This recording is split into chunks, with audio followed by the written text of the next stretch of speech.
بات ہاتھ سے نکل چکی ہے۔ امریکہ کو اس بات کا پورا احساس و یقین ہے کہ ایران حملہ کرے گا ہی کرے گا، اس لیے اب ہر چیز ہر پتہ کھول دینا بہتر ہے۔ یحییٰ سنوار حماس کے پولیٹیکل بیورو کے نئے چیف بن گئے ہیں۔ ابھی تک ان کے اوپر صرف غزہ میں مشنز اور جو جنگ چل رہی ہے اس کی ذمہ داری تھی، غزہ اور جنگ سے پہلے بھی غزہ میں حماس کی تمام ذمہ داریاں ان کے اوپر تھیں، اور پورے حماس کے جو چیف تھے وہ اسماعیل ہانیہ تھے۔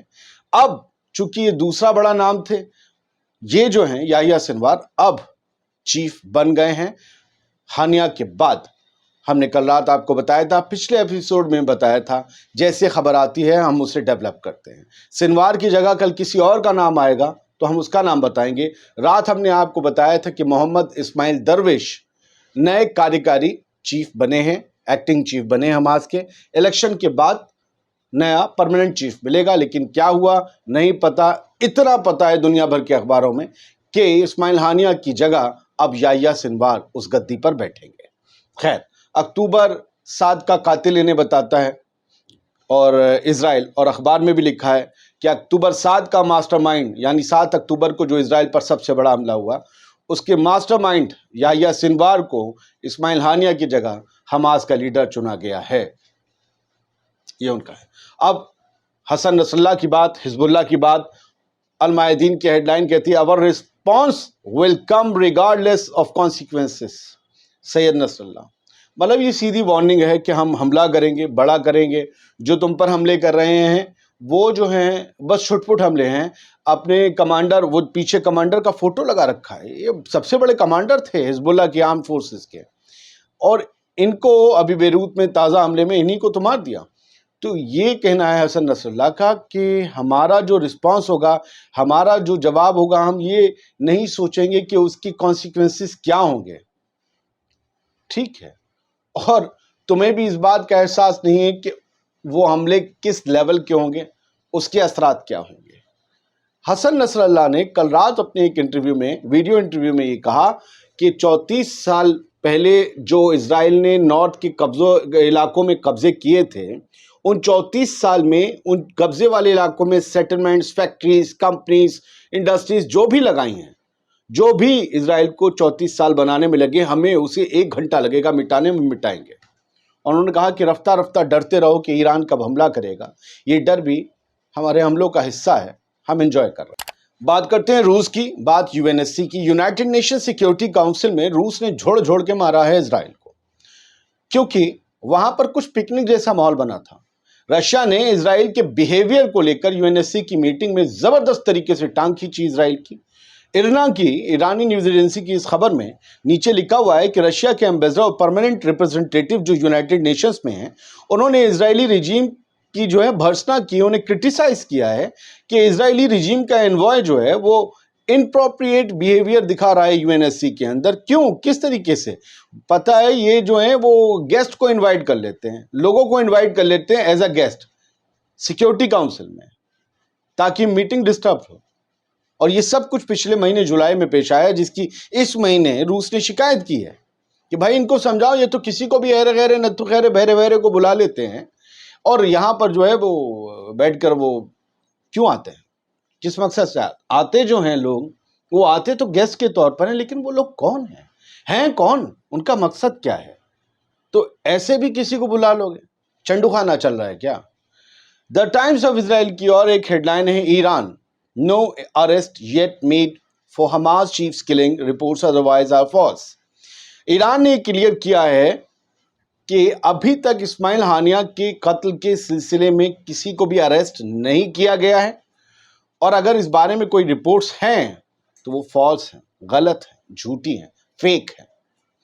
کرنٹ رپورٹ نے ایک تازی خبر دی ہے جو ابھی ہیڈ لائن نہیں بنی ہے، وال اسٹریٹ جرنل کی بریکنگز کے حوالے سے انہوں نے یہ خبر دی ہے کہ وائٹ ہاؤس نے کہا ہے کہ we believe that Biden's efforts at calm میں بیئر فروٹ، کہ بائیڈن جو کوششیں کر رہے ہیں اس کوششوں کے درخت پر پھل آئیں گے، یعنی وہ کوششیں کامیاب ہوں گی، اور ایران میں reconsider its plan major revenge, مطلب ایران اپنے جو بڑے بدلے کا پلان ہے اس کے بارے میں پھر سے ایک مرتبہ سوچے گا، مشورہ کرے گا، جو ہانیہ کے قتل کا بدلہ لینا چاہ رہا ہے، اور شاید ہو سکتا ہے کہ حملہ وہ ہلکا کرے۔ یہ وائٹ ہاؤس کی طرف سے کہا گیا ہے۔ اب وائٹ ہاؤس نے کس چینل کے تھرو، چینل کا مطلب راستہ، مطلب ہیرارکی، یا کس طریقے سے، کس کے ذریعے بات کی ہے ایران سے یا خامنئی صاحب سے، یہ نہیں پتا۔ کیا واقعی امریکہ ایران سے بات کرے گا، یا ہو سکتا ہے کہ قطر، ایجپٹ، ان سب کے تھرو کی ہو، جو بھی ہو۔ ایک اور خبر یہ ہے کرنٹ رپورٹ کے حوالے سے، اور انہوں نے اسرائیلی چینل 12 کے حوالے سے یہ خبر دی ہے کہ اسرائیل کی فورس زبردست طریقے سے بھاری پریپریشن کر رہی ہے کسی بھی حملے کا مقابلہ کرنے کے لیے۔ پہلے تو ڈیفنس اور اس کے بعد آفنس۔ پہلے تو اپنا بچاؤ کرے گی اور اس کے بعد جس سے بچاؤ کیا ہے اس پر حملہ کرے گی، اور یہ major wave of preemptive strikes expected ہیں، اس کو لے کر یہ ساری جو ہے وہ ڈرلز چل رہی ہیں اور جو ہے پریپریشنز چل رہی ہیں، یہ بتایا جا رہا ہے۔ اور خاص طور سے یہ لبنان کے حزب اللہ اور عراق کے ریزسٹنس موومنٹ سے نپٹنے کے لیے یہ سب کچھ چل رہا ہے، کیونکہ یہ سب پڑوس میں گئے، ٹپ سے مارا اور آ گئے۔ وہ 2000-2500 کلومیٹر کا فاصلہ ایران کا، ان کا تو ایئر ڈیفنس سسٹم مار کر گرا دے گا۔ بہت سے لوگ کہیں گے کہ ہانیہ کے اوپر جو حملہ ہوا وہ کیوں نہیں گرا ہے؟ سر وہ بار بار بتا چکا ہوں، اور میرے چینل پر ایرانی ایکسپرٹس بھی بتا چکے ہیں کہ وہ 2-2.5-3 کلومیٹر کے دائرے سے ہی راکٹ چھوڑا گیا تھا۔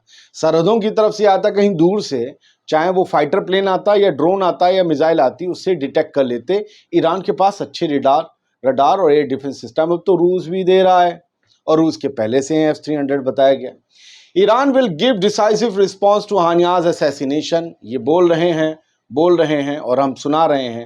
ایران کے ایکٹنگ فارن منسٹر علی باگیری کانی، انہوں نے کہا ہے کہ ایران کا جو رسپانس ہوگا، جواب ہوگا، وہ ڈیسائسو ہوگا، مطلب فیصلہ کن ہوگا، ہو ہی جائے گا فیصلہ ہانیہ کے قتل کا جب ہم بدلہ لیں گے۔ آخر میں خبر، جرمنی کی کورٹ نے ایک عورت پر جرمانہ لگایا ہے، کیونکہ اس عورت کا جرم صرف اتنا تھا کہ اس نے نعرہ لگایا تھا from the river to the sea Palestine will be free. Al Jazeera کی یہ خبر تھی۔ آزاد بول انڈیا کا ہیڈ لائن شو آپ دیکھ رہے تھے، امید یہ کرتے ہیں آپ کو پسند آ رہا ہوگا، ضرور بتائیے گا۔ شکایت بھی آپ کر سکتے ہیں، آپ بتا سکتے ہیں اور کیا بہتر کر سکتے ہیں۔ ہم سبھی کے سجھاؤں کا انتظار کریں گے، اور سبھی کے مشوروں کو ہم ویلکم بھی کریں گے۔ جو زیادہ دکھے گا ویسی تبدیلی لائیں گے۔ رات 10 بجے دنیا بھر کی خبریں، ایک شو ہمارا آتا ہے منڈے ٹو سیٹرڈے، اسے ضرور دیکھا کریں۔ دنیا ٹوڈے ہمارا ایک چینل ہے دوسرا ریسرچ شو کا، اسے ضرور آپ سبسکرائب کریں۔ یہ QR کوڈ ہے، یہ آپ کی مرضی ہے، آپ اس پر ہماری ٹیم کو سپورٹ کرنا چاہیں تو کریں، نہیں کرنا چاہیں تو بھی کوئی مسئلہ نہیں۔ خوش رہیے، سلامت رہیے۔